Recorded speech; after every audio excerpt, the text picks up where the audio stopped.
Muchas gracias a todos por acompañarnos hoy en nuestra sesión, en nuestra primera sesión del día de Privacy Week. En nombre de la Fundación Privacidad y Datos y también de ESIJA, les agradecemos que nos acompañen. Yo soy Johanna Gutiérrez, soy Chief Growth Officer de ESIJA en Costa Rica y pues quería contarles que con el objetivo de contribuir con la misión de difusión, de defensa, de fortalecimiento del derecho a la vida privada y a la intimidad y también a la protección de nuestros datos personales como un derecho fundamental, es que organizamos este Privacy Week que de seguro permitirá generar un gran espacio de análisis sobre privacidad, protección de datos y también ciberseguridad de la mano de nuestros especialistas internacionales. Vamos a dar inicio a esta sesión, la sesión Vacunación y Privacidad, la cual está a cargo de Daniel López, quien es socio de privacidad y protección de datos y tecnologías de la información de nuestra oficina de ESIJA en España. Pueden irnos dejando sus consultas en la sección de preguntas y respuestas que ustedes encuentran en la parte inferior de sus pantallas e iremos revisando sus consultas para darles la debida respuesta. Tenemos una hora para la sesión, así que de nuevo muchísimas gracias por acompañarnos. Daniel, muchas gracias por colaborar en toda esta iniciativa y por estar hoy acá con nosotros y te cedo la sesión en este momento. Perfecto, muchísimas gracias, Johanna, a la Fundación por la organización de esta primera edición del Privacy Week, que sin duda yo creo que está siendo un auténtico éxito, tanto por los ponentes, los participantes y el nivel de intervención que está habiendo, ¿no? Y sobre todo en un día como hoy, que además celebramos el Día Internacional de la Protección de Datos, precisamente conmemorando aquel convenio 108 que en su momento se suscribía y que ha ido evolucionando además en el tiempo.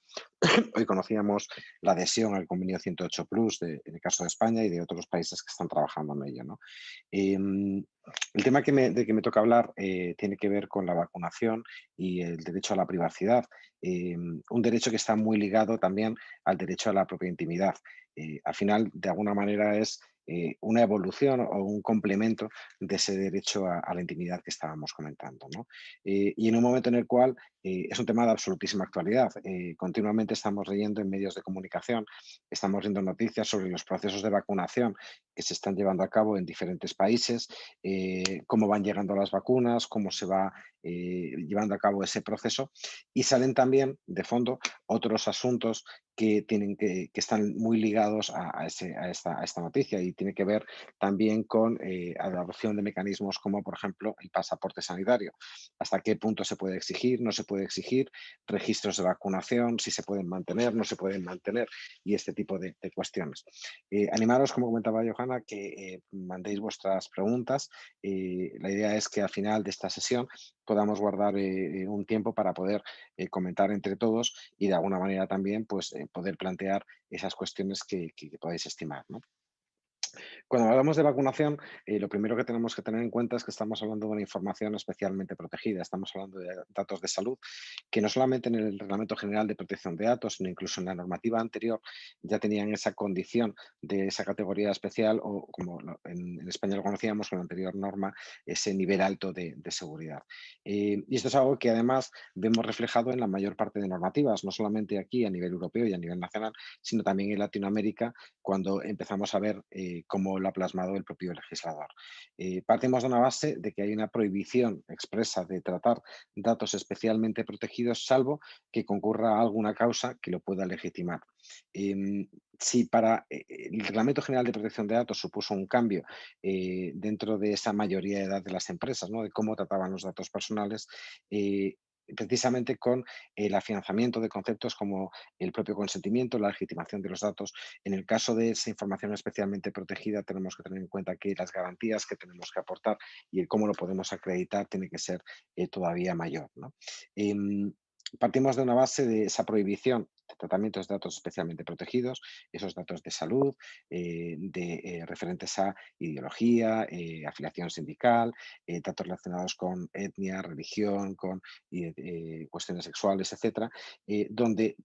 esa prohibición solo puede saltarse, salvo en aquellos casos en los que concurra alguna de esas causas de legitimación que comentábamos, bien porque le disponga la propia ley, bien porque exista un consentimiento expreso, inequívoco de la propia persona, bien porque exista algún tipo de interés legítimo que deberá de alguna manera también quedar muy refrendado, que exista también un interés público esencial, en aquellos casos en los que busquemos también la protección del propio interesado o de un tercero de esa protección de intereses vitales.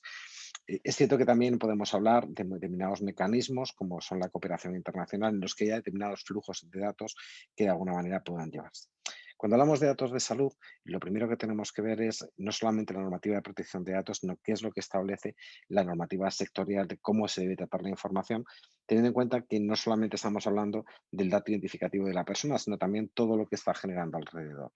En el caso de España, partimos de una norma que es la Ley de Autonomía del Paciente, una norma que en otros países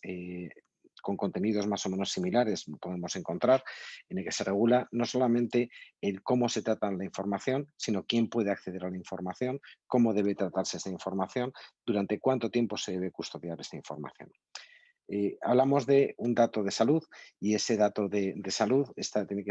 entenderse dentro de su conjunto, como indicábamos. Al final, en el momento de poner una vacuna, en el momento de llevar a cabo determinado tratamiento, hay determinada información que puede venir de una historia clínica, que puede venir de determinados antecedentes o que puede haber determinadas indicaciones que el facultativo pueda llegar a hacer. Dentro de esa base, lo que establece la norma, en la mayor parte de los casos, es que el dato de salud puede ser tratado por un profesional sanitario, con lo cual, en el caso de España, se ciñe mucho a el propio médico, los profesionales sanitarios colegiados que puedan intervenir o no colegiados en el caso de la administración pública, según se regule en cada uno de los casos, y ciñéndolo exclusivamente a ese ámbito concreto, donde además tienen que tomarse determinadas garantías, como luego veremos desde el punto de vista no solo jurídico, sino también técnico y organizativo, y donde sobre todo esa información debe ser tratada en ese ámbito exclusivo, es decir, no podrá ser compartida, no podrá ser utilizada para otras finalidades diferentes. Lo que hemos visto a lo largo de la pandemia, y esto lo explicaba seguro que mucho mejor Leonardo, el supervisor europeo, cuando intervino el otro día con su ponencia, lo que hemos visto es que hay determinados flujos de información, determinados datos personales que hemos pasado a utilizar, hemos pasado a tratar o buscar otras finalidades de tratamiento derivado de las circunstancias que desgraciadamente vivimos. Y eso ha significado que la información que se comparte, no solamente por las propias administraciones e instituciones sanitarias, tanto del ámbito público o privado, sino también con las propias administraciones, o que incluso en determinados casos, como pasó en España con un Real Decreto, se tiene que compartir entre los servicios de prevención o determinadas empresas también con la propia administración. Lo que ha quedado claro es que el dato, la información generada, de alguna manera nos ayuda a luchar contra esta pandemia que estamos viviendo. En ese marco aparecen las vacunas y esas vacunas lo que implican es que de alguna manera se crea esa inmunidad o se crea esa capa de protección frente al virus contra el que estamos combatiendo. Esas vacunas, de alguna manera, se establecen además determinados criterios a la hora de poderlas poner. Tiene que ver, primero, con determinadas prioridades que en la mayor parte de países se han establecido, determinados tramos en los que se van a ir poniendo esas vacunas para que pueda llegar a todo el mundo, pero también tiene que ver con la voluntariedad a la hora de ponerse esas vacunas. Eso es un aspecto importante, tanto en los temas que vamos a tratar como después de cara a este pasaporte sanitario,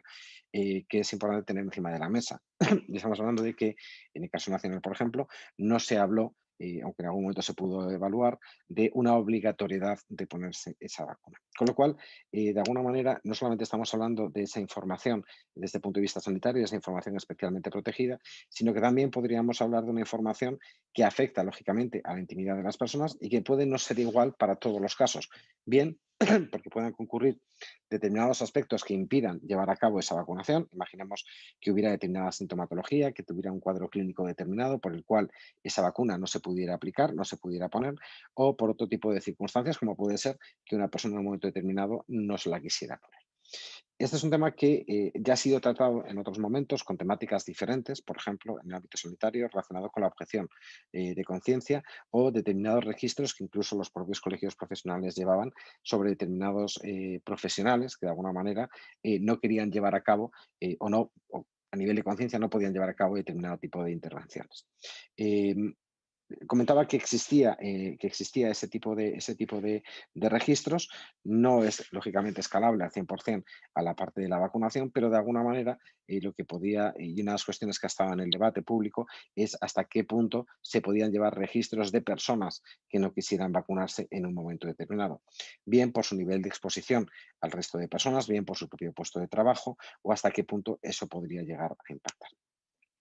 Comentábamos que junto con esa información especialmente protegida hay una esfera de intimidad de las personas. El derecho a la privacidad, a la protección de los datos, nace precisamente de esos otros derechos fundamentales, esos otros derechos reconocidos en la mayor parte de constituciones, como es el derecho al honor, intimidad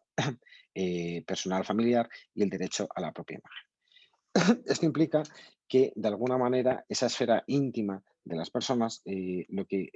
viene a poner encima de la mesa es que junto con la información especialmente protegida, hay otra información que es sensible también desde el punto de vista social.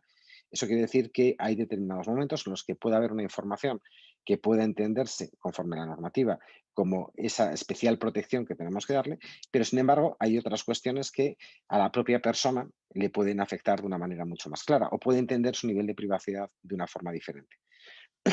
Yo suelo comentar que existe un nivel social de protección de datos que no está recogido en la norma, pero que también tiene que tenerse en cuenta cuando vamos a realizar algún tipo de tratamiento de datos. El hecho de que yo ponga otra vacuna diferente porque voy a viajar a un país determinado, a lo mejor para el propio usuario piensa que es una vacuna normal que se pone todo el mundo y no le importa que se sepa si se la ha puesto o no se la ha puesto. Pero sin embargo, si hablamos de su número de cuentas, sin embargo, lógicamente ese nivel de protección exige que sea mucho mayor. Dentro del proceso de vacunación y de esa información que tenemos, lo primero de todo es que la propia normativa exige una confidencialidad mayor. No solamente por normativa de protección de datos, sino también por esa otra normativa especial que comentábamos del propio ámbito sanitario. Muy ligada a esa confidencialidad está el propio secreto profesional, que los propios profesionales tienen que poder asumir. Em, los datos de vacunación, en principio, lo que hablamos es que es un tratamiento sanitario, que de alguna manera el propio profesional lleva un registro para poder identificar las personas que han sido vacunadas. Hay una información que aparece también en la propia historia clínica de la propia persona, en el sentido de que se ha puesto esa vacuna determinada. Tiene que haber un seguimiento de la propia vacuna. Hablábamos también, de alguna manera, lo hemos visto en los medios, que para que la vacuna sea efectiva tienen que ponerse diferentes dosis espaciadas en el tiempo. Con lo cual, de alguna manera, todo eso estaría dentro de esa parte clínica del propio paciente. Esa información que es accesible, el derecho a la historia clínica, acceso a la historia clínica, también se reconoce en la mayor parte de normativas especiales de la mayor parte de los países y quedaría en ese foro interno. El hecho de que se pueda hacer pública determinada información, y cuando hablo de pública me refiero que salga de ese ámbito estrictamente sanitario, podría tener otro tipo de implicaciones con respecto a la normativa de protección de datos y de la propia intimidad de las personas. Eso quiere decir que el hecho de saber quién se ha vacunado o no se ha vacunado, si alguien se ha saltado o no esas tramos de vacunación que han sido establecidos, lo que implicaría es que puede estar desvelándose una información sujeta a la normativa de protección de datos sobre quién se ha puesto esa vacuna o quién no. Y al final esa información parte también de los propios registros del propio hospital o de la información contenida en cada una de las historias clínicas. Esto es algo que estamos viendo y yo creo que a nivel internacional, de alguna manera, una parte que tiene que ver con ese interés desde el punto de vista periodístico, desde el punto de vista también del derecho fundamental a la información, que también convive en ocasiones con el derecho a la privacidad, el derecho a la protección de datos,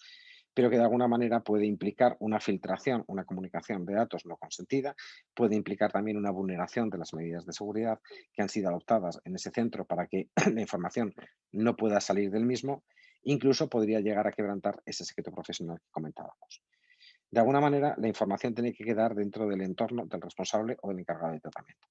Y esto es algo que no es un concepto nuevo, es algo que venía de la normativa anterior, que venía además de esa directiva previa, que es reforzado por el Reglamento Europeo y que de alguna manera en todas las normativas queda claro. Cuando revisamos la normativa de Costa Rica con su ley y su reglamento, queda completamente claro quién puede tratar la información y de dónde no puede salir la información, salvo que exista algún tipo de consentimiento, algún tipo de causa que lo pudiera legitimar. Mismo caso que puede ocurrir con la normativa de Colombia, México o cualquiera de los países que han desarrollado su propia normativa. En este sentido,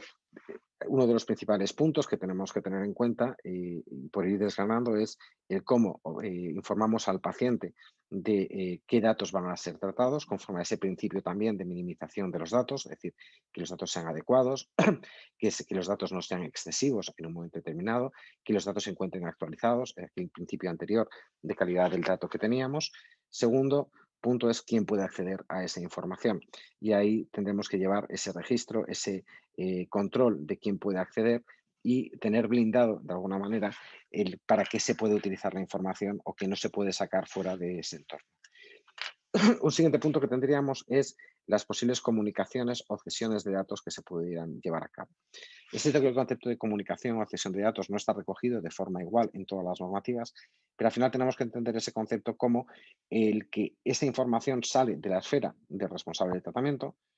y de alguna manera pasa a otro responsable que lo podrá utilizar de una manera directamente autónoma. Es decir, no partiríamos de una prestación de un servicio, sino que trataríamos de ese trasvase de la propia información. Esas comunicaciones de datos se pueden llevar a cabo en casos muy tasados. Comentábamos, si recordáis al inicio, de las propias instituciones o administraciones sanitarias, cuando es necesario el poder llevar un registro, por ejemplo, o tanto con fines estadísticos, con fines de investigación, por ejemplo, o de seguimiento del propio sistema de vacunación. El Ministerio de Sanidad, en el caso de España, en el Consejo Interterritorial, manifestaba la intención, en coordinación con las propias comunidades autónomas, de llevar un registro de vacunas, donde fueran anotándose quiénes habían ya puesto esa vacuna de cara a esos fines muy concretos que estábamos comentando. Puede tener un sentido también de coordinación dentro del propio sistema sanitario, es decir, evitar que una persona pueda vacunarse en diferentes sitios o que de alguna manera no exista esa falta de protección desde el punto de vista de la salud de las propias personas. Podría tener incluso un componente de cooperación internacional. Pensemos en personas que se encuentran expatriadas en un momento determinado, personas que por cuestiones de trabajo, uno de los colectivos que están dentro de ese primer rango de vacunación es el ejército, donde pueden encontrarse misiones también internacionales y donde puede ser necesario que haya una colaboración, una cooperación entre los sistemas sanitarios o determinadas instituciones o determinados colectivos de esos terceros países con el propio Ministerio de Defensa o con el propio Ministerio de Sanidad.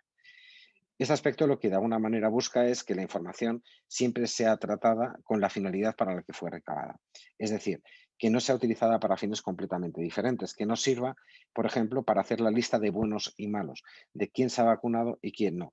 Y esto es algo que las propias autoridades de control, y en el caso de España, la Agencia Española de Protección de Datos, en un momento determinado se posicionaba y establecía determinadas cuestiones relacionadas con hasta qué punto podíamos utilizar determinada información sanitaria con respecto a una inmunidad, por ejemplo, con respecto a haber pasado un contagio o un virus y teóricamente ser inmune, con respecto incluso a la propia vacunación en el ámbito laboral. Es decir, hasta qué punto yo podía utilizar esa información dentro de mi currículum vitae para que me pudieran contratar en un momento de gestión de la propia pandemia, en el sentido de que aportaba una cierta seguridad de que a priori no iba a volver a ser contagiado. Eso es algo que la ciencia ha demostrado luego después, que el hecho de haber estado contagiado no implica que no vaya a estar contagiado nunca más, ni una fiabilidad 100% de todos los sistemas.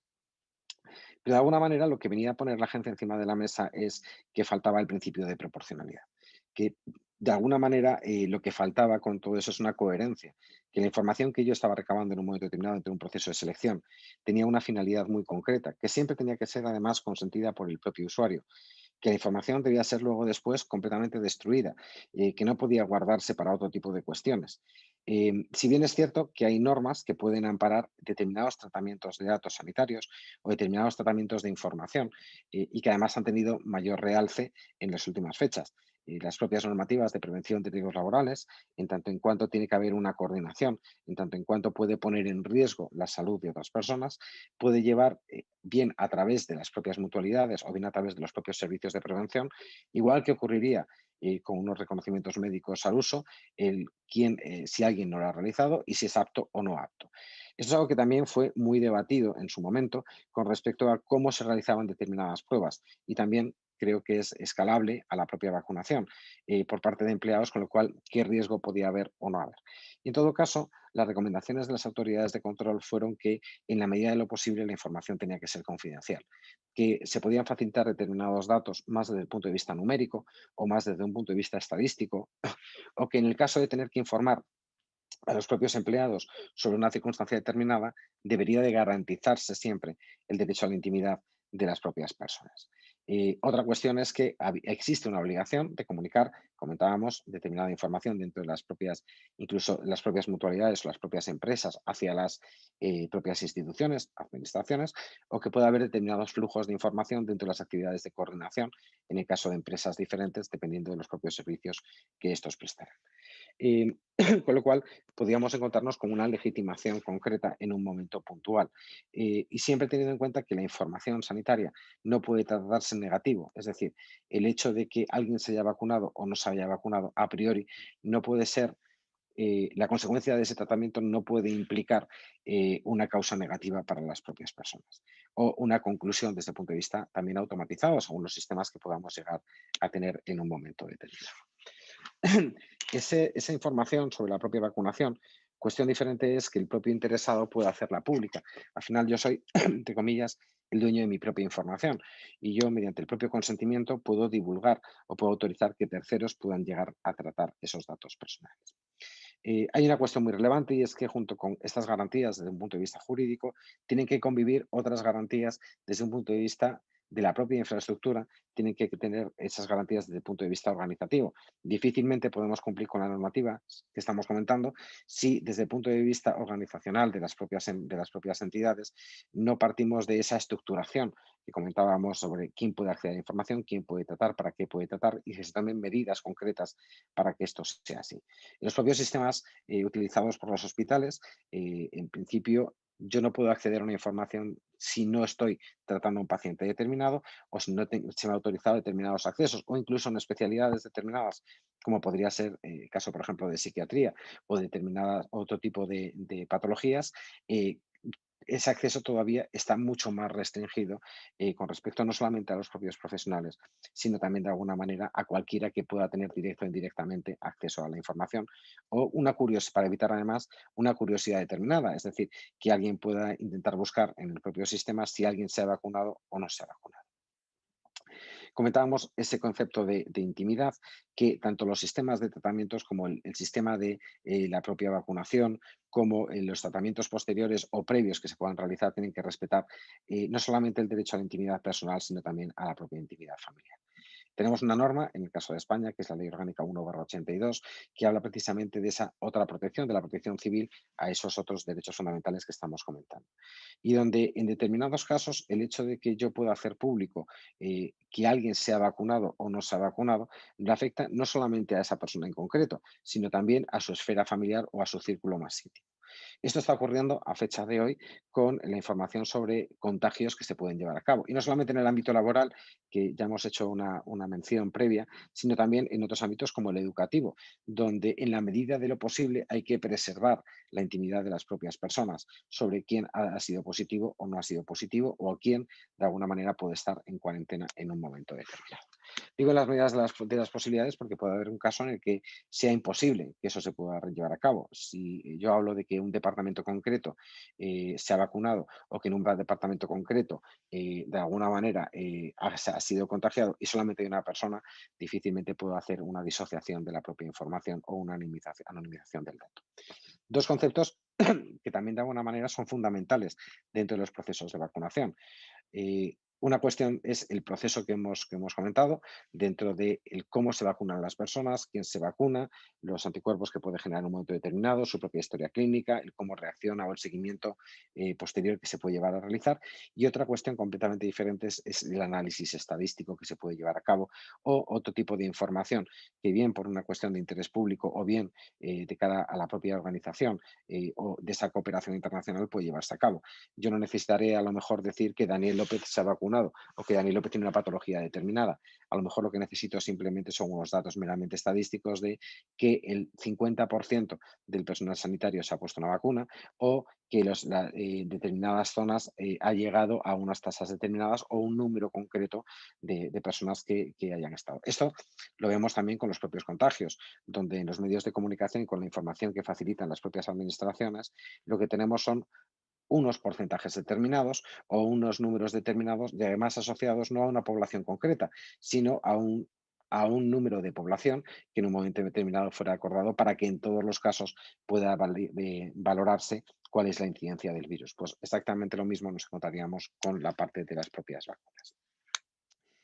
Un tema que ha sido muy debatido es hasta qué punto se puede llevar un registro en negativo de esa vacunación, es decir, hasta qué punto yo puedo llevar un listado de personas que hayan decidido no vacunarse. Y aquí tenemos que tener en cuenta dos factores. Primero, tiene que existir una ponderación a la hora del tratamiento de esa información, de esos datos personales, partiendo de ese nivel especialmente protegido y de alguna manera de ese impacto social que la información puede llegar a tener. La primera cuestión dentro de esa ponderación que tenemos que llevar a cabo es tener en cuenta la voluntariedad o no de llevar a cabo el proceso de vacunarse o no en un momento determinado. Con lo cual, en ese sentido, si yo no obligo a o no es una cuestión que sea mandatoria para todo el mundo, de alguna manera, o si no lo hago con otras vacunas en un momento concreto, en este caso tampoco lo podría llevar a cabo. No tenemos un registro de personas no vacunadas o que han decidido libremente no vacunarse con otra tipología de patologías, como puede ser, por ejemplo, la propia gripe. Es cierto que a priori puede parecer que estamos hablando de dos situaciones completamente diferentes. Estamos hablando de una pandemia a nivel internacional y estamos hablando de una enfermedad que ya tenemos de alguna manera interiorizada en el día a día y que el efecto, desde luego, parece que no, a priori no es el mismo. Pero igual que no llevamos ese registro de vacunaciones en un momento concreto, en el día a día, sobre la negatividad de ponerse una vacuna, por ende, se entiende que en este caso tampoco lo podríamos hacer.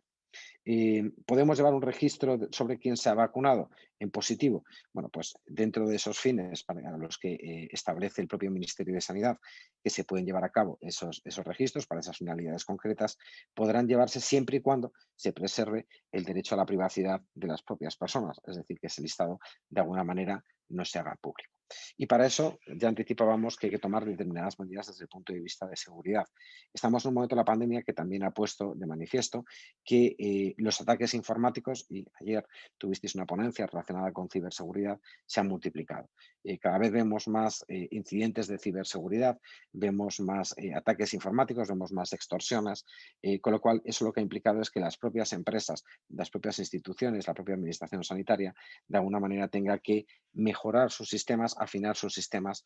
porque por desgracia el lado oscuro, el lado negativo de la seguridad de la información en ocasiones va muy por delante y en ocasiones la seguridad de información va de una manera más reactiva que proactiva, teniendo en cuenta los avances tecnológicos que se pueden llevar a cabo. De nada sirve, comentábamos, que tenga todas las cuestiones blindadas y que, sin embargo, en este aspecto no pueda tenerlo. Pues aspectos como el cifrado de las propias comunicaciones, el evitar accesos no autorizados, el hecho de que existan determinados backups para evitar que la información pueda ser accedida pueda ser perdida en un momento determinado y pueda afectar a la propia disponibilidad de la información, desde luego se hacen completamente necesarios. Esto lo hemos visto incluso con ese registro que comentábamos del Ministerio de Sanidad, donde además hay una exigencia de que desde el punto de vista técnico de seguridad hay que aplicar una norma, que es el Esquema Nacional de Seguridad que tenemos en España, donde se establece el nivel de seguridad óptimo o qué cuestiones tienen que tenerse en cuenta, no solamente sobre el dato personal, sino también desde el punto de vista de la propia seguridad de la información, es decir, en su propio conjunto. Si lo lleváramos al ámbito privado, estaríamos hablando de un estándar parecido a lo que puede ser una ISO 27001 u otro tipo de estándar internacional. Comentábamos que esa parte técnica además tiene que ser auditable y hay que acreditar además la diligencia debida. Si hubiera cualquier fuga de información, las autoridades de control podían requerir a esas instituciones, a esas organizaciones que en un momento determinado aportaran información. Y tenemos que tener en cuenta que, igual que hablábamos del derecho a la intimidad, puede haber otro impacto en otro derecho fundamental de que también nace el derecho a la protección de datos, que es el derecho al honor. El hecho de que la información pueda ser utilizada de una manera que pueda ser vejatoria o que pueda ser utilizada en contra de alguien en concreto, podría afectar a esa otra esfera íntima de la persona, afectando a su propia honorabilidad. Otro de los aspectos que se ha hablado con respecto a la propia vacunación tiene que ver con el nivel de exposición pública. Hemos visto en diferentes países noticias sobre personas que ostentaban un rango determinado en el ámbito público, en el ámbito privado, y que estaban vacunándose en un momento de, lo que decían las informaciones periodísticas, estaban vacunándose antes del momento en el que les podía tocar, o en algunos casos pudiendo haber un abuso de posición o otro tipo de circunstancias. El hecho de tener un perfil público no implica que toda la información pueda ser explotada ni tratada. El hecho de que exista un hecho noticiable, lógicamente, está protegido por ese derecho a la información, esa libertad de información, libertad de prensa que existe, reconocida también constitucionalmente, pero de alguna manera hay que tener en cuenta que, aunque esa información pueda ser noticiable en un momento concreto, la realidad es que la fuga de información, en el caso de estar dentro de esa esfera íntima, esa esfera más privada, por decirlo de alguna forma, dentro de la propia organización o de la propia entidad, de alguna manera esa fuga de información sí que puede ser de alguna manera punible desde el punto de vista de protección de datos. La normativa de protección de datos no viene a sancionar a los medios de comunicación por hacer su trabajo, lógicamente, no viene a impedir que se puedan tratar la información, no viene a impedir el avance científico, no viene a impedir determinados aspectos, pero sí que viene de alguna manera a establecer una seguridad jurídica, tanto de los tratamientos que queremos hacer ahora como los que podamos hacer o queramos hacer a posteriori. Dentro de la parte de investigación científica puede haber un seguimiento de las propias vacunas, igual que ha habido previamente de cara al proceso de aprobación de las vacunas, tratamientos de información de personas, de pacientes, que en aquel caso libremente consentían en el tratamiento de sus datos dentro de esa esfera de los propios estudios clínicos. Y aquí nos podemos encontrar también con otra serie de obligaciones que puede haber otra normativa que puede llegar a fijar, como es la normativa que de alguna manera viene a regular, a establecer el cómo realizar esos estudios clínicos, científicos, donde pues, tiene que haber determinados requisitos, como por ejemplo existir un comité en un momento determinado que lo pueda supervisar, tiene que haber de alguna manera un investigador, tiene que haber un promotor, determinados aspectos que la norma se basa, pero sobre todo tiene que haber también un consentimiento que también tiene que ser informado. Y de alguna manera dentro de esa información tenemos que hablar no solamente de los fines actuales, sino también de fines posteriores, ulteriores, a los que podamos destinar la propia información. Se habla de alguna manera del intercambio de información dentro de países o hasta qué punto el hecho de estar vacunado o no puede implicar el acceso a unas instalaciones determinadas, el acceso a un país determinado o el poder tener una movilidad determinada. Dentro de esa ponderación que comentábamos, también tenemos que tener en cuenta que hay determinada información que a priori, para la mayor parte de las personas, pueda ser un dato que no pueda ser tratado o que pues, sería excesivo en poderlo tratar, pero sin embargo, en determinados colectivos puede ser necesario tratar ese dato. Si salimos completamente de la esfera de la vacunación, de la que estamos hablando, del propio COVID, de que también hemos tratado tanto hoy como en sesiones anteriores, y nos vamos a una circunstancia en la que estuviéramos en la normalidad absoluta. Y yo preguntara si podemos tratar datos clínicos de un empleado, pues a priori, como hemos comentado antes, en principio la respuesta siempre sería que no, más allá de los estrictamente necesarios y la fórmula en que la normativa de prevención de riesgos laborales, la normativa que regula, por ejemplo, el cómo actuar ante un accidente laboral o ante determinadas contingencias pueda llegar a establecer. Pero la tipología de trabajo que yo puedo desarrollar, en principio, puede requerir que trates una información sanitaria. Y eso tiene que ver también con la especialidad del trabajo. Si yo fuera un futbolista que jugara en un equipo profesional, pues de alguna manera tiene que haber determinados reconocimientos médicos, tiene que haber la gestión de determinadas lesiones, tiene que haber una dieta determinada de la que hay que hacer un seguimiento, con lo cual va implícito también en el propio puesto de trabajo. A priori, para ejercer de abogado, entiendo que esa información no sería estrictamente necesaria o incluso podría entenderse como completamente desorbitada. Esto es algo que también pasó en su momento y varias autoridades de control se pronunciaron. Tuvimos en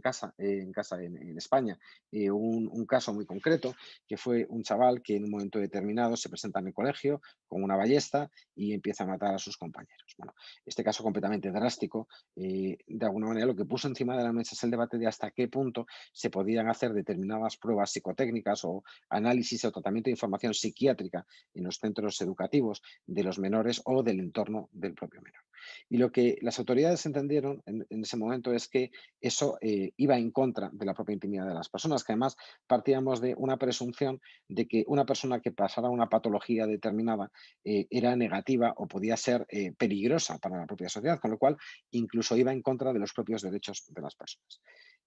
Tomando un poco este camino hacia el tema que estamos comentando, tanto el propio contagio de COVID como hacia la propia vacunación, pues de alguna manera podríamos encontrarnos algo parecido. Eh, en un trabajo normal puede ser obligatoria la vacunación. Bueno, pues de alguna manera también habrá que atender a esas circunstancias que tienen que ver con el propio puesto de trabajo. Si estamos hablando de determinados puestos de trabajo que impliquen de alguna manera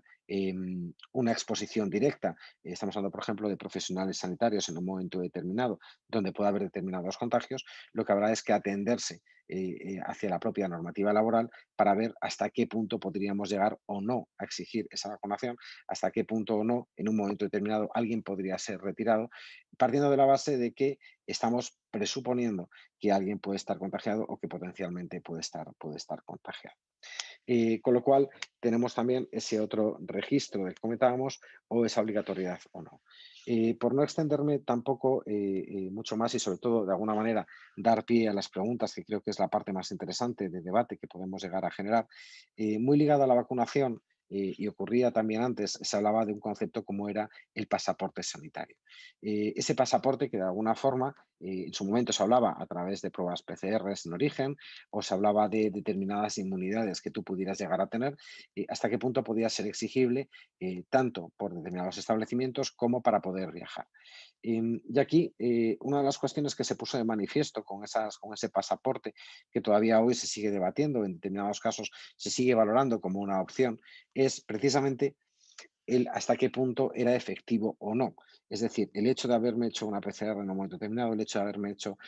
otro tipo de prueba en un momento determinado, garantizaba que en el momento de viajar yo no estaba contagiado o que en el propio vuelo podía estar contagiarme o no, u otro tipo de cuestiones. Bueno, pues esto tiene que ver también mucho con ese principio de calidad del dato. Es decir, al final lo que dice la norma es que yo podré tratar la información en tanto en cuanto sea acorde a la finalidad que persigo, en tanto en cuanto la información sea veraz, actualizada en un momento determinado, es decir, que se den esa serie de cuestiones que permitan la licitud del propio tratamiento, no ya de la legitimación que comentábamos antes, sino también de la propia licitud y en la propia proporcionalidad, no solamente en relación con el cumplimiento normativo, sino también en relación con lo que yo quiero hacer luego después. El pasaporte sanitario es una cuestión que en muchos casos se ha hablado como, de alguna forma, de algo obligatorio para poder preservar ese estatus de salud, no solamente de las personas con las que yo puedo viajar en un momento determinado, sino hacia dónde me dirijo o de las propias empresas. Es cierto que en el momento en el que pudiera haber una norma con rango de ley que pudiera aprobar esas cuestiones, igual que ha ocurrido con el estado de alarma, igual que ha ocurrido con determinadas otro tipo de decisiones que se han tomado, podría legitimarse de alguna manera. Pero tenemos que tener en cuenta que hay un componente también internacional, por lo cual las normativas también tienen que estar alineadas, los flujos de información, de datos que podemos llegar a tratar tienen que estar alineados. Cuando vamos a tratar determinados datos de personas que están viajando hacia España, una cuestión es que yo pueda llegar a tratar esa información y otra cuestión diferente es el cómo fue obtenido esa información o de alguna manera cómo fue informado la propia persona para que esos datos pudieran ser tratados. No siempre es obligatorio el consentimiento, es decir, consentimiento se parte como la piedra angular del Reglamento General de Protección de Datos y las normativas en esta materia de los diferentes países, pero comentábamos que existen otras fórmulas para poder legitimar ese tratamiento. Lo que está claro es que siempre tendré que informar a la propia persona del para qué, cómo, quién, a quién se van a ceder su propia información y qué derechos en un momento determinado pueden llegar a ejercitarse. En ese sentido, entiendo que tiene que darse una correlación, es decir, que si en el país de origen donde ha sido obtenida esa información se ha cumplido con la normativa también en materia de privacidad, recordamos que la normativa no está para interrumpir, no está para paralizar, está para posibilitar el avance, tanto sanitario, tecnológico o en otras cuestiones, pero de una manera que sea garantista con los derechos de las personas. Eso, de alguna manera, lo que puede implicar es que si no se encuentra alineado o determinados patrones, si no se encuentra alineada determinada información, ese tratamiento desde el propio origen pudiera venir viciado en un momento puntual en el que se pudiera realizar. El hecho de que sea la propia persona quien consienta en el tratamiento de esos datos o que sea la propia persona quien lleve su propio pasaporte, como se habló en algún momento, por ejemplo, con determinada información antes del COVID, que podía llegar a ser tratado, por ejemplo, o llevar la propia persona en momentos en los que, por ejemplo, fuera a viajar. Es decir, hasta qué punto yo podía llevar parte de mi historia clínica o determinadas cuestiones en un código QR en un momento determinado, con determinadas medidas de seguridad, cuando iba a coger un avión. Bueno, pues que pudiera afectar tanto a determinadas intolerancias que pudiera tener desde el punto de vista alimenticio o determinada medicación que tendría que te pudiera llegar a tomar en un momento concreto o determinada patología que pudiera ser necesaria no solamente más que para la propia compañía conocerla, para la propia persona, dentro de esa protección de ese interés vital de la propia persona. Con lo cual, ese aspecto lo que implica es que si esa información pasara por la propia persona, de alguna manera legitimaría mucho más esos flujos de información. Desde luego, si tendemos también a otra legitimación del tratamiento de los datos, como es el interés público esencial, de alguna manera podría llegar a entenderse esos flujos de información o esos tratamientos con la exclusiva finalidad de controlar la pandemia, con la exclusiva finalidad de proteger ese concepto de salud pública. Esto es algo que el propio Reglamento General de Protección de Datos, en un momento determinado, recogía en su considerando 46, que venía a hablar además de ese concepto de emergencia sanitaria de alcance general. Estamos en un momento en el cual esa cuestión podría legitimar el acceso a la propia información, pero con esa exclusiva finalidad. ¿Podría utilizarse esa información para cualquier otro tipo de finalidad o por cualquier otro tipo de entidad? La respuesta es no.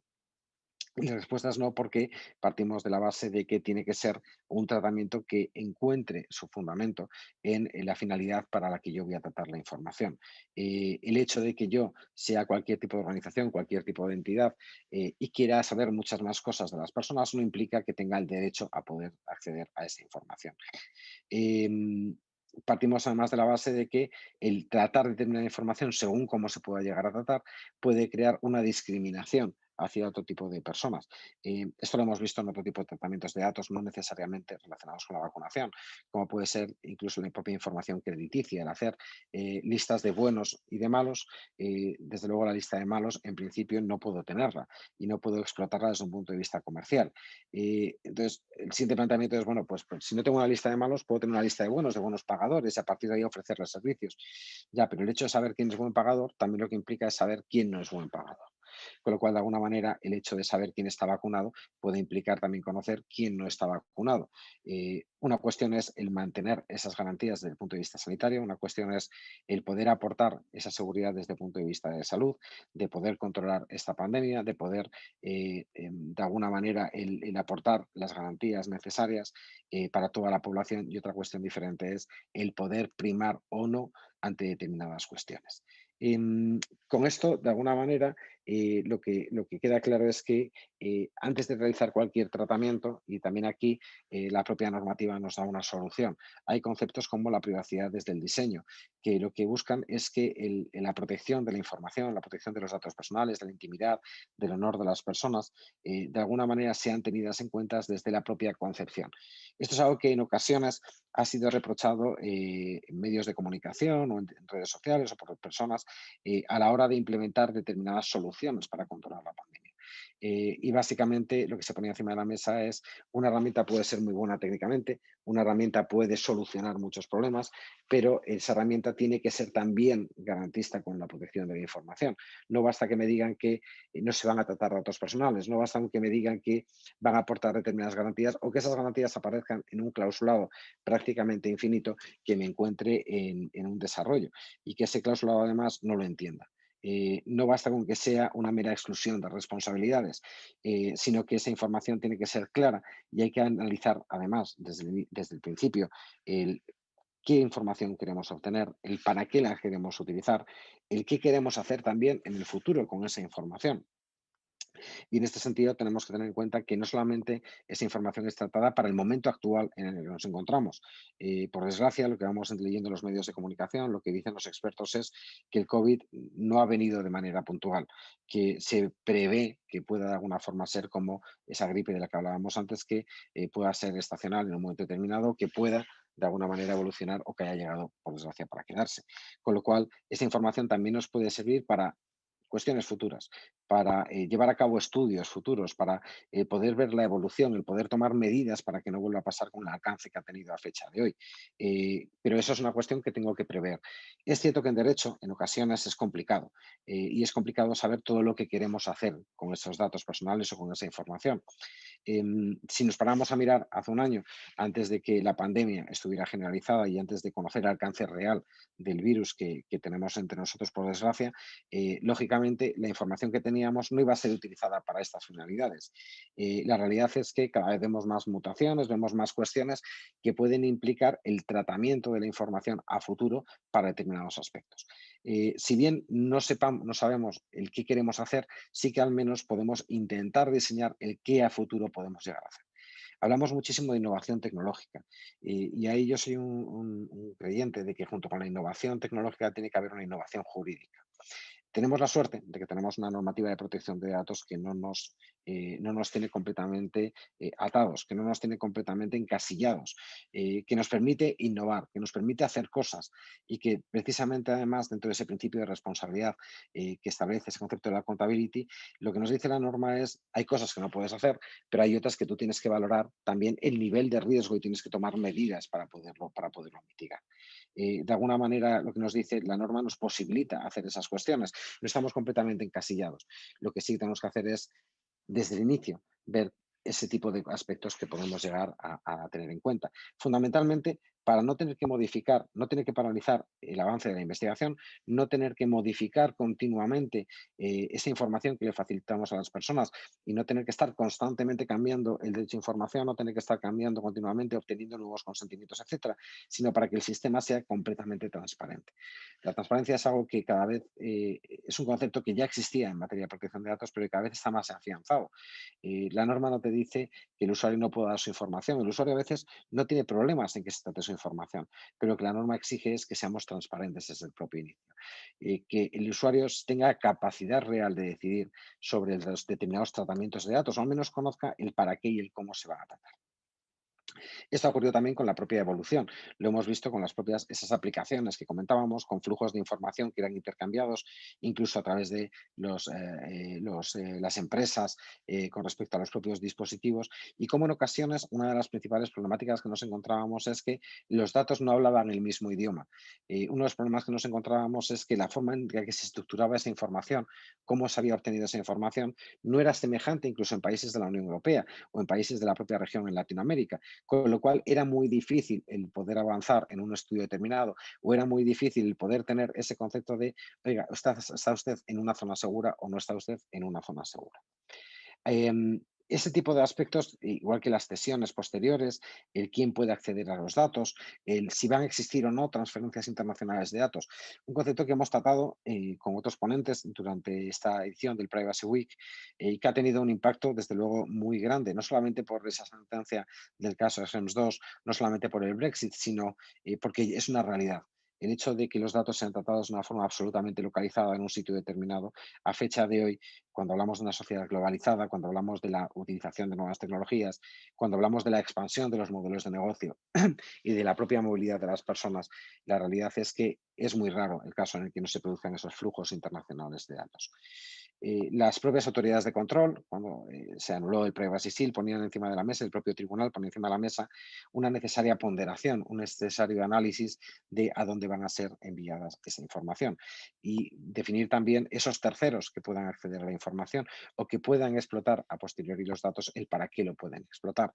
Yo no puedo hacer, comentábamos, el tratamiento de los datos no puede ser de alguna manera discriminatorio. Yo no puedo utilizar esa información para decir que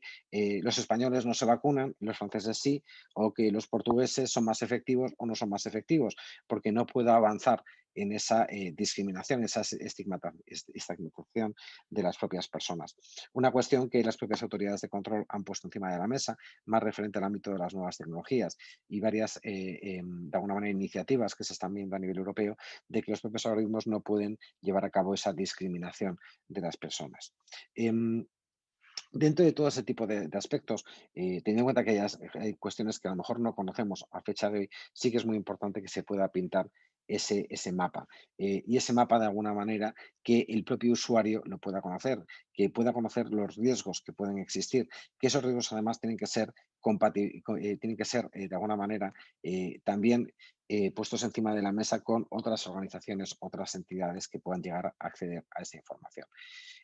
También hablamos de determinados momentos en cuestiones como el propio confinamiento, como el estado de alarma, hablamos de determinadas zonas que se ha restringido la propia movilidad y donde hay determinada información que pudiera llegar a ser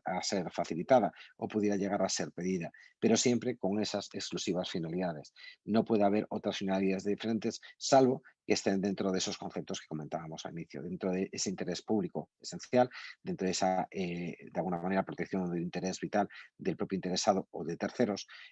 o dentro de la gestión desde el punto de vista sanitario o del propio consentimiento que fue llegar a facilitar la propia persona. Por último, ese concepto de interés vital del interesado o de un tercero no puede implicar o no debería de implicar a priori una vulneración del derecho a la intimidad de los demás. El hecho de que yo vaya a proteger la intimidad perdón, el interés vital de determinadas personas con las que yo me rodeo no puede implicar directamente la propia estigmatización o la utilización del dato negativo o incluso vulnerar ese derecho a la intimidad o de la propia privacidad que comentábamos. Con lo cual habrá que tomar determinadas medidas primero hacia la propia minimización de los datos que hemos venido reiterando en esta charla. Tiene que ver también con la propia disociación y anonimización de la información, teniendo en cuenta que en el concepto de anonimización ese camino nunca podrá ser reversible, deberá ser siempre irreversible. Es decir, yo no podré hacer el camino de vuelta para saber de quién había obtenido el dato personal. Y en el caso de la disociación o la pseudoanonimización, como habla la normativa europea, de alguna manera tiene que quedar también plausible. Es decir, que el resto de personas o el resto de entidades o organizaciones que no tengan que acceder a la información, que no puedan hacer esa reidentificación posteriormente. Dentro de esas finalidades posteriores que puede haber llevarse a cabo, tenemos que valorar también qué otras normativas nos pueden llegar a afectar. Hablábamos de la normativa desde el punto de vista de estudios científicos, por ejemplo, donde exige además un consentimiento de la propia persona para poder participar dentro de ese estudio, donde exige determinada información que yo tengo que facilitar a esa persona en un momento determinado y donde el origen del dato y el tratamiento del dato tiene que cumplir con esas exigencias. No tenemos que olvidarnos que otra cuestión es que luego haya ulteriores tratamientos, ya no de datos, sino de la propia información, que esos ulteriores tratamientos puedan hacerse sobre información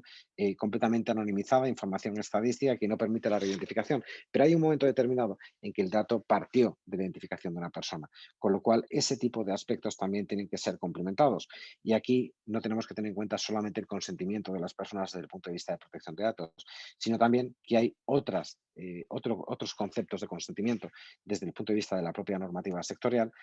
que en ocasiones podemos confundir con el consentimiento de protección de datos, pero sin embargo no solamente son complementarios, sino que en ocasiones tienen que estar diferenciados. El hecho de, como posibilita la Ley de Prevención de Riesgos Laborales, de que yo consienta en que la empresa, el servicio médico de la empresa, pueda acceder no solamente al apto o no apto, sino también a la valoración médica que se haya hecho de un empleado determinado, es un consentimiento que viene explícito dentro de la propia normativa de prevención de riesgos laborales, además de los consentimientos en materia de protección de datos. El hecho del consentimiento informado desde el punto de vista médico tiene una finalidad concreta y tiene que recoger determinada información. Y otra cuestión diferente o complementaria tendría que ser el consentimiento en materia de protección de datos, igual que el hecho de participación en determinados estudios o pruebas que puedan llegar a realizarse. Con todo esto, un poco lo que queríamos poner encima de la mesa es que la vacunación, lógicamente, es algo positivo, el tratamiento de los datos siempre es algo positivo, porque pueden buscar soluciones, porque pueden servir para evitar problemas, pero eso no exime de que cumplamos con las normativas que hemos ido identificando. Que la normativa en materia de protección de datos posibilita llevar a cabo determinados tratamientos, posibilita el avance desde el punto de vista científico y, por supuesto, posibilita el avance desde el punto de vista sanitario y de la salud de las personas, lo cual no quita para que haya un momento determinado determinado en el que yo tenga que seguir garantizando a las personas que sus derechos fundamentales van a seguir siendo respetados. Em, Creo que es más interesante, llegados a este punto, que si queréis, porque además he visto que podía haber alguna pregunta, que abramos un debate o que podamos contrastar un poco opiniones que nos pueda ayudar a lo mejor a avanzar en un aspecto que desde este enfoque del COVID-19, en el aspecto de la vacunación, tiene muchas cuestiones de novedoso, como hemos comentado, ¿no? Muchas gracias, Daniel, por tu ponencia y las explicaciones que nos has dado. Tenemos un par de preguntas. Si gustas, te ayudo con ellas. Perfecto. Nos dicen, entiendo que con el Reglamento Sanitario Internacional en la mano es posible solicitar ese pasaporte sanitario para poder viajar, pero fuera de ese supuesto, actualmente no es posible establecerlo con la normativa actual.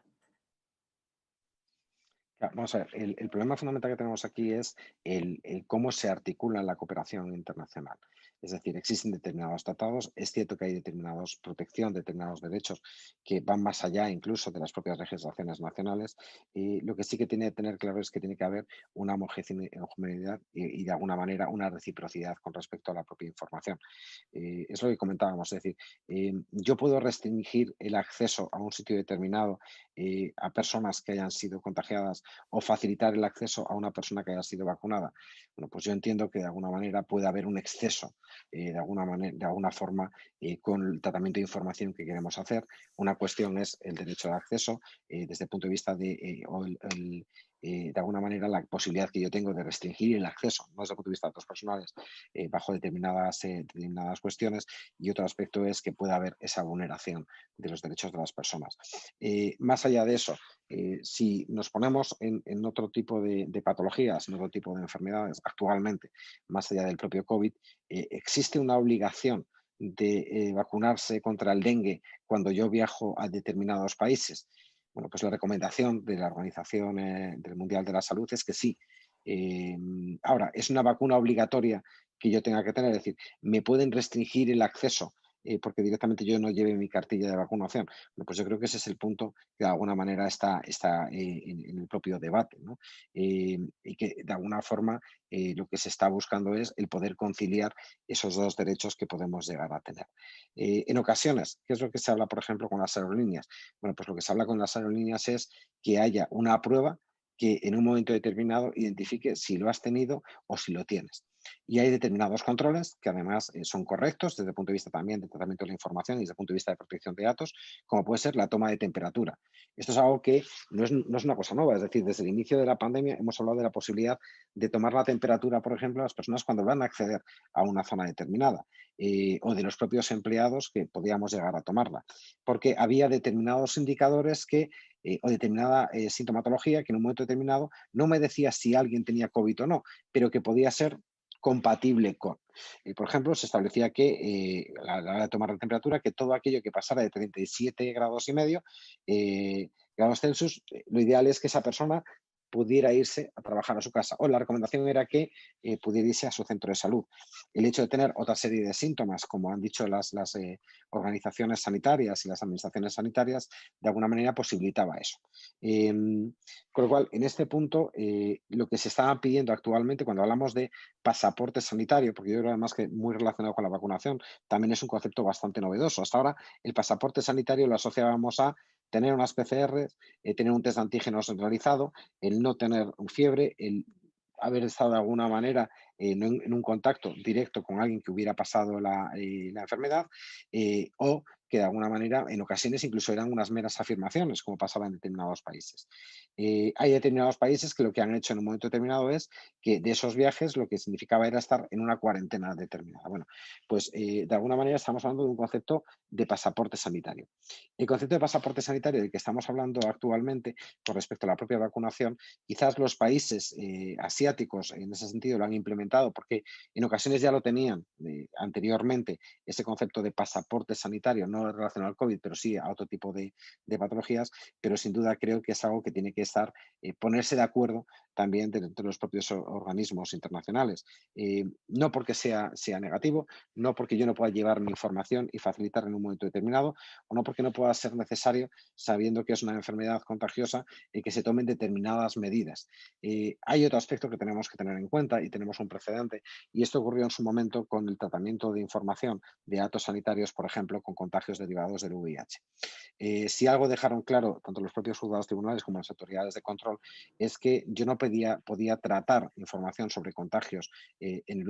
sobre VIH en un momento determinado, porque podía implicar atentar contra ese derecho a la intimidad de las propias personas. Bueno, pues esto que lo hemos visto no solamente en el mundo real, sino también llevado a la gran pantalla por determinadas películas que todos seguro que tenemos en mente, de alguna forma venía a anticipar la no obligación de declarar determinados aspectos. Con lo cual tiene que haber esa compatibilidad entre el interés público esencial, entre la salud pública, entre la prevención y evitar contagios, lógicamente poner fin cuanto antes a esta pandemia, pero también esa otra cuestión de a quién se le va a dar la información, qué medidas también o qué aspectos negativos puede llegar a tener. Es decir, la propia normativa en protección de datos hablaba en su momento y sigue hablando de que yo puedo oponerme a que haya decisiones automatizadas con respecto a mi propia información. Imaginemos que los datos fueran tratados directamente por un sistema de inteligencia artificial que llegará a delimitar que yo potencialmente puedo ser un contacto o no, o puedo directamente estar contagiado o no. Bueno, pues eso de alguna manera hay unas cuestiones que marcan normativas que yo puedo ejercer ese derecho para no ser y que hubiera una intervención humana. Con todo esto lo que vengo a decir es que quizás el pasaporte sanitario pueda ayudar, yo digo que no me pronuncio desde el punto de vista científico, obviamente, porque no tengo conocimientos, pero sí que desde el punto de vista de privacidad hay que definir muy claramente cómo llega la información, quién lleva la propia información, si va a haber una comunicación directa, si va a haber empresas que van a participar de esa comunicación directa. Es decir, es diferente que la información de la Seguridad Social o del Ministerio de Sanidad sea contrastada con el Ministerio de Sanidad, por ejemplo, de Colombia, y que esa información pueda ser contrastada con personas que vayan a viajar, a que directamente la información sea tratada por la propia aerolínea, por un hotel, es decir, por otro tipo de aspectos que pueden tener más implicaciones más allá, ¿no?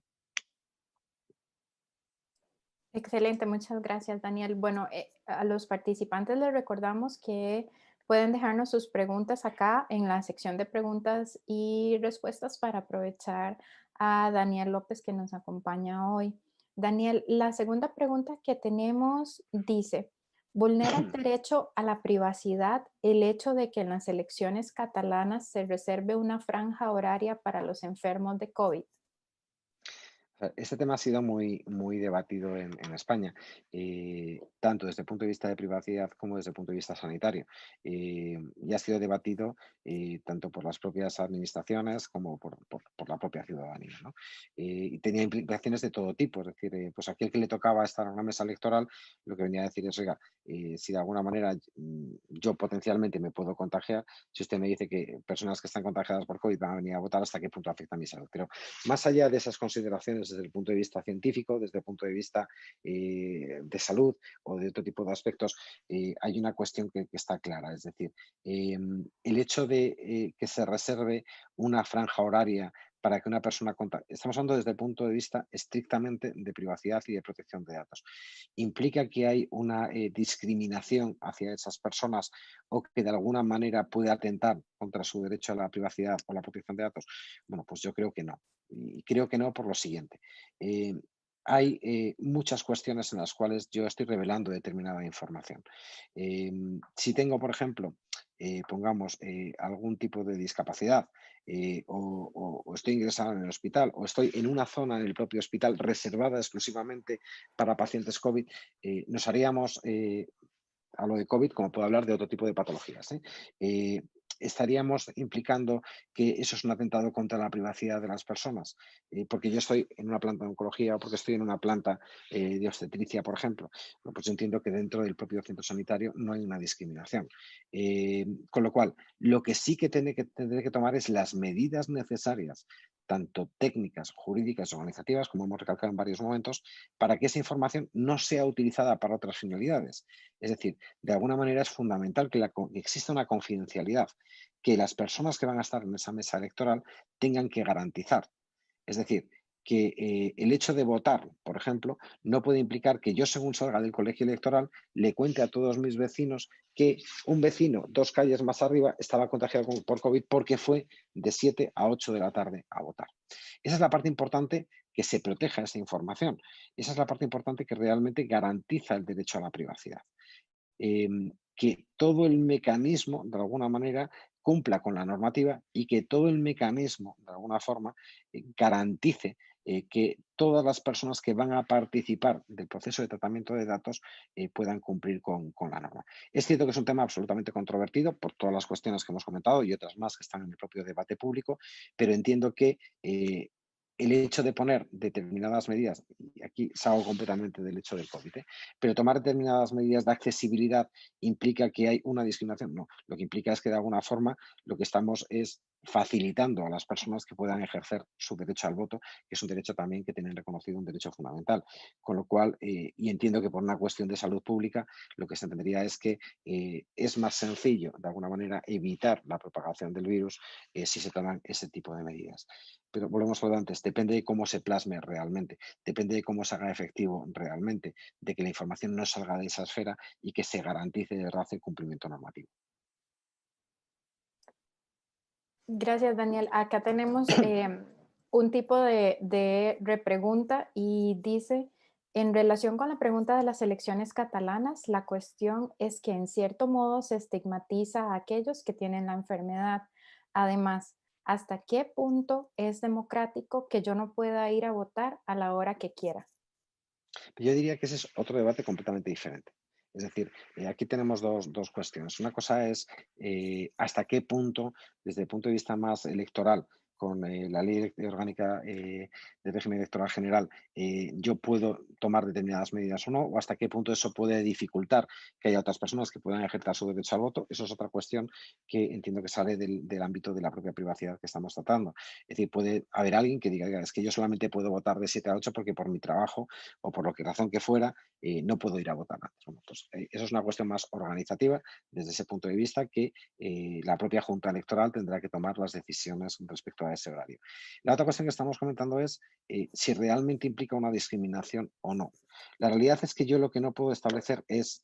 un mecanismo por el cual las personas que estén contagiadas no vayan a votar, porque ahí lo que estaría directamente es afectando al sufragio, a ese derecho al sufragio. Estoy limitando un derecho fundamental que tienen, que es el derecho al voto. Cuestión diferente es que todo el mundo quiere ir a votar o no quiere ir a votar, o tenga la posibilidad física de ir a votar o no votar. Esa es otra cuestión. Y quizás a lo mejor podría haber otros sistemas, como que en un momento determinado pues, pudiera haber una urna que se desplazara a un hospital u otro tipo de aspectos, que ahí quien tiene que ser competente es la Junta Electoral para tomar esa serie de decisiones con la normativa. Ahora, el hecho de que yo vaya a votar en un momento determinado significa que se me va a discriminar porque tengo determinada patología. Yo ahí tengo mis dudas. Tengo mis dudas porque el hecho de votar en una determinada mesa, una determinada zona, implica que yo tengo un nivel económico determinado. Puede ser que sí o puede ser que no. Es decir, al final los aspectos lo que vienen a poner de manifiesto es que depende de cómo sea tratada la información. Lógicamente, si yo voy a votar a una hora determinada y solamente pueden votar a esa determinada personas que estén contagiadas por COVID, yo voy a saber que esa persona está contagiada por COVID.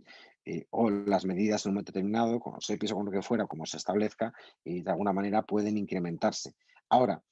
per se, ¿eso implica una discriminación desde el punto de vista de privacidad? Yo entiendo que es más una medida de salud pública que de alguna forma viene a intentar prevenir el muy mayor número de contagios. Busquemos la analogía con otro aspecto dentro de la propia gestión del COVID. El hecho de que alguien pudiera tener síntomas y tenga que pasar cuarentena, con lo cual lo tenga o no lo tenga, no puede ir al colegio. Imaginemos mi hijo, por ejemplo, si le pasara o que no fuera al colegio porque tendría COVID y todos los compañeros saben que no puede ir al colegio porque tiene COVID. ¿Eso implicaría un atentado contra su privacidad? ¿Implicaría una vulneración de su derecho a la privacidad? Entendemos que no, ¿no? Quizás son dos ejemplos sacados muy de contexto, pero que en cierta medida, en esencia, lo que pone de manifiesto es precisamente que es compatible. Lo que no podremos hacer es divulgar a todo el mundo que fulanito tiene COVID, ha hecho determinadas cuestiones, sacarlo fuera de determinado contexto. Eso es lo que de alguna forma tendremos que intentar preservar o que tendremos que adoptar esas medidas. De todos modos, también entiendo que las personas que participan de una mesa electoral también, primero, están obligadas por la normativa de protección de datos y también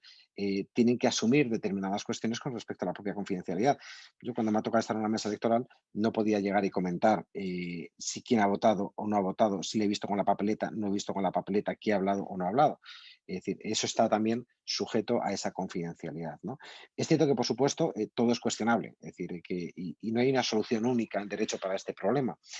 pero al final también depende mucho de esas garantías que puedan llegar a tomarse o no, ¿no? Entendido. Daniel, acá tenemos otra consulta. ¿Sería legal desde el punto de vista laboral despedir a un trabajador que se niegue a ponerse la vacuna si ha sido incluida en el plan de prevención de la empresa y se ha comunicado a los trabajadores? O sea, este es un tema que excede de la privacidad porque tiene que ver más con la normativa laboral y en ese sentido yo creo que lo mismo, habría que realizar una ponderación. El hecho de no someterse, por ejemplo, a unas pruebas en un momento determinado, eh, de esos reconocimientos médicos, ¿puede implicar el despido de una persona? Bueno, pues ahí la respuesta es no. De hecho, yo me puedo negar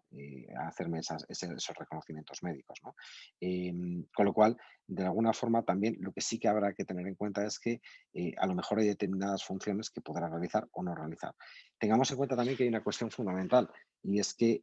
tiene un impacto muy fuerte desde el punto de vista laboral. Amén, por supuesto, de la opinión de los laboralistas, que son más expertos en la materia de lo que puedo ser yo. Pero hay una cuestión que está clara. ¿El hecho de no estar vacunado implica que estoy contagiado? La respuesta es no. Con lo cual, el hecho de estar contagiado implica que yo no puedo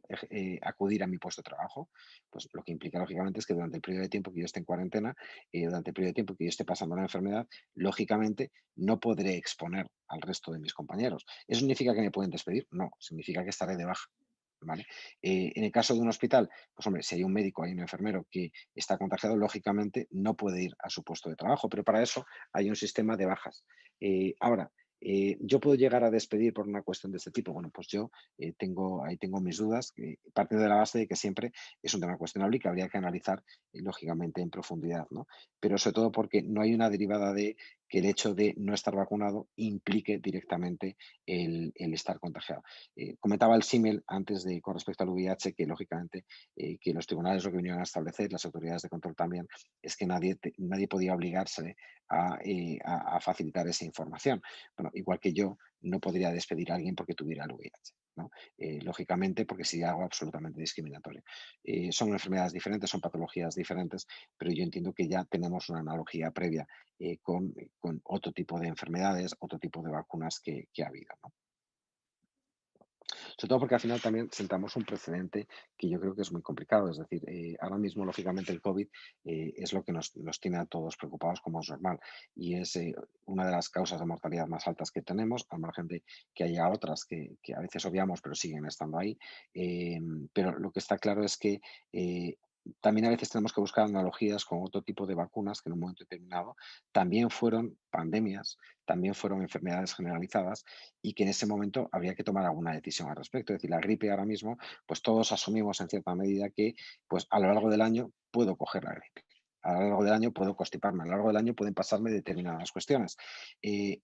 Veríamos lógico, y hay gente que muere por gripe, y de hecho se hablaba al principio de la pandemia, que las estadísticas de muerte por gripe, que en ocasiones no las teníamos claras, pero o no es un dato que no le hacíamos mucho caso, la realidad es que son estadísticas en las que lógicamente, bueno, pues hay un montón de muertos a lo largo del año, ¿no? Entonces, yo podría despedir a alguien porque no se vacunara contra la gripe, bueno, pues ahí lo veríamos absolutamente desmedido. Y en este caso entiendo que tendría que ser lo mismo. Pero, volvemos a lo mismo, es decir, habría que hacer un análisis más desde el punto de vista laboral, pero yo entiendo que desde el punto de vista de protección de datos, desde luego es un tratamiento que no cabría, ¿no?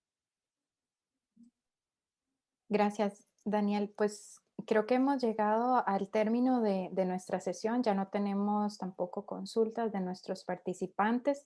Ah, A nuestros participantes recordarles que dentro de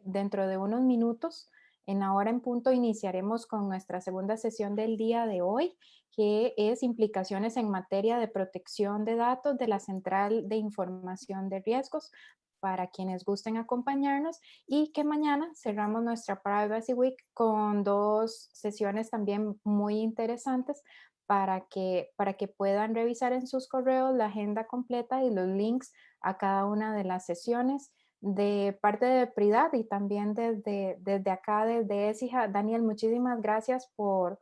tu tiempo, por tu exposición, por toda la colaboración como codirector académico del evento. Sin duda, creo que todos estamos muy, muy contentos con los resultados y muchas gracias a todos por acompañarnos en esta hora. Muchísimas gracias a todos. Hasta luego, que estén muy bien.